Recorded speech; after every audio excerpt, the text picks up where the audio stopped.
ಈ ಸೋಡಿಯಂ ಸಲ್ಫೇಟಿನ ನಲ್ಲಿ ಇದರದ್ದು ಒಂದು ದ್ರಾವಣ ಮಾಡ್ಕೊಳ್ಳೋಣ. ಇಲ್ಲಿ ನೋಡ್ರಿ, ಇದು ಸೋಡಿಯಂ ಸಲ್ಫೇಟ್. ಸೋಡಿಯಂ ಸಲ್ಫೇಟ್ ಅಂದ್ರೆ ಏನು? Na2SO4. ಇದು ಸೋಡಿಯಂ ಸಲ್ಫೇಟ್ ನ ದ್ರಾವಣ. ಇನ್ನೊಂದು ಏನಿದೆ? Barium chloride. ಬೇರಿಯಂ ಕ್ಲೋರೈಡ್ ಮತ್ತು ಸೋಡಿಯಂ ಸಲ್ಫೇಟ್. ಇದನ್ನೀಗ ಒಂದರಲ್ಲಿ ಇನ್ನೊಂದನ್ನ ಏನು ಇನ್ನು ಹೇಳ್ತೀರಿ. ಒಂದೀಗ BaCl2 ಬರೀತೀರಿ ಪ್ಲಸ್ SO4 ಅಂತ ಬರೀತೀರಿ. ಅಂದ್ರೆ ಬೇರಿಯಂ ಕ್ಲೋರೈಡ್ ಒಂದು, ಸೋಡಿಯಂ ಎರಡನ್ನ ಏನ್ ಮಾಡೋಣ ಈಗ?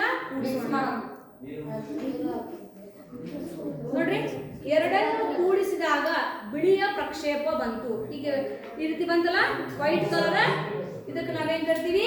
ಬಿಳಿಯ ಪ್ರಕ್ಷೇಪ, ವೈಟ್ ಪ್ರೆಸಿಪಿಟೇಷನ್ ಅಂತ ಕರಿತೀವಿ.